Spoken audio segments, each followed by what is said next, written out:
এই দেখ, চা ফুটলে কেমন গন্ধ ছড়ায়। ভোরের হাওয়া, খালি দোকান, আর এই চায়ের গন্ধ, মনে হয় পুরো পৃথিবীটা যেন শান্ত হয়ে গেছে। তোরই চায়ের দার্শনিক কথা আমি বুঝি না রে রোটন। আমার কাছে সবচেয়ে একই। 1 কাপ চা মানে গরম পানি, দুধ আর চিনি, ব্যাস। তোর কাছে হয়তো তাই, কিন্তু আমি তো প্রতিদিন দেখি কে কেমন করে চা খায়। কেউ টেনে টেনে খায়, কেউ গরম গরম এক ঢুকে শেষ করে দেয়। ওই খাবার ধরনেই মানুষ চিনতে পারিস। তাই নাকি? আমার খাওয়ার ধরন দেখে তুই কি চিনলি? তুই তুই চা খাস খুব ধীরে, মানে তুই সবসময় অপেক্ষা করিস। তোর মনে হয় এবার হয়তো কিছু ভালো হবে একটু পরেই, কিন্তু শেষে আবার ফাঁকা কাপটায় তাকিয়ে থাকিস। তুই ঠিকই বলেছিস রে। চাকরির জন্য কতদিন ধরে দৌড়াচ্ছি। মনে হয় এবার পাবো, এবার পাবো, শেষে আবার ফাঁকা হাতে ফিরে আসি। আরে বাহ, সকাল সকাল এত গভীর আলোচনা শুরু হয়ে গেছে। তোমাদের কথাবার্তায় ভোরটাও দেরি করে আসে মনে হয়। তুই না আসলে কথাগুলোকে শুনতো মাহবুব। জসিম তো শুধু হতাশার গান গায়। আমি তো বাস্তব বলি। জীবন যদি কষ্টের হয় সেটা মিষ্টি করে বললে কি লাভ? তুই বাস্তব বলিস, কিন্তু হাল ছাড়িস না কেন জানিস? তোর মনে এখনো আশা আছে, তাই অভিযোগ করিস। একদিন যদি আর আশা না থাকে, তখন তুই চুপ করে যাবি। শালা তুই স্কুলের মাস্টার, সবসময় বইয়ের মতো কথা বলিস। আমাদের মতো সাধারণ মানুষের কথা একটু সহজ করে বল। সহজ করে বলি, আচ্ছা শোন। জীবন হচ্ছে রোটনের দোকানের মতো।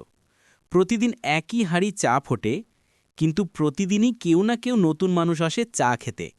জীবনও তাই, দেখতে একই মনে হয়, আসলে প্রতিদিন একটু বদলায়। কিন্তু আমার জীবনে নতুন কিছু আসে না তো। চাকরি নেই, সংসার নেই, শুধু একঘেয়েমি। আরে বোকা, আমরা আছি না। তুই প্রতিদিন দোকানে বসিস, আড্ডা মারিস, হাসিস, কাঁদিস। এটাই তো নতুন কিছু। ঠিকই বলেছিস রোটন, জীবন বড় কিছু না পেলেও ছোট ছোট জিনিসে ভরে ওঠে। একটা কথা বলো দেখি তো, তোমাদের মনে হয় আমাদের এই গ্রামে বসে থাকা, দোকানে চা খেয়ে সময় কাটানো, এটা কি কোনো অর্থ রাখে? কেন রাখবে না? শহরে যাওয়া, বড় চাকরি করা, সবাই যদি ওখানেই যায়, তাহলে গ্রামটা ফাঁকা হয়ে যাবে না? আমরা আছি বলেই তো গ্রামের মানুষ বাঁচে। আমি চা বানাই, তুই খাস, মাহবুব পড়ায়, এইটাই তো একটা চক্র। কিন্তু জসিমের প্রশ্নে সত্যি আছে। অনেকে ভাবে চায়ের দোকানে বসে সময় নষ্ট। আমি বলি, এই দোকানটাই গ্রামের সংসদ। এখানেই রাজনীতি হয়, হাসি কান্না হয়, মানুষের মন খুলে যায়। সংসদ? সংসদের মতোই তো। কেউ কারো কথা শোনে না, সবাই শুধু নিজেদের কথা বলে। হা হা, তুই না থাকলে সংসদ ফাঁকা হয়ে যাবে জসিম।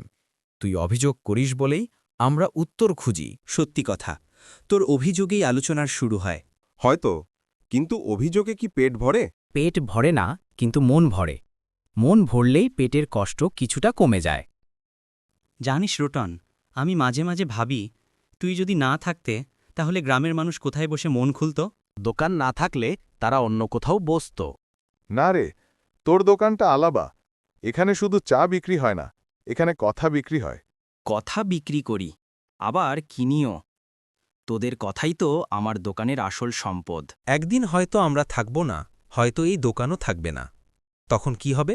তখন আমাদের গল্পই বেঁচে থাকবে হয়তো। ঠিক বলেছিস, দোকান ভেঙে গেলে নতুন দোকান হবে। কিন্তু আমরা যে কথা বলি, যে হাসি ঠাট্টা করি, ওগুলো মানুষের মনে থেকে যাবে। তাহলে এই দোকান শুধু দোকান না, এটা এক ধরনের স্মৃতির ভাণ্ডার। হ্যাঁ রে, রোটনের দোকানটাই আমাদের জীবনের সবচেয়ে সত্য জায়গা। চা যেমন ফুটতে ফুটতে গন্ধ ছড়ায়, তেমনি আমাদের গল্পগুলো ছড়াবে, আমরা থাকি বা না থাকি। সেদিন রাত হয়ে গিয়েছিল। দোকান বন্ধ হল, কিন্তু রটনের দোকানের বেঞ্চিতে বসে ৩ জন মানুষের কথোপকথন থামেনি। অভিযোগ, হাসি, স্বপ্ন, হতাশা সব মিলেমিশে চায়ের কাপে জমে উঠেছিল এক অদ্ভুত উষ্ণতা।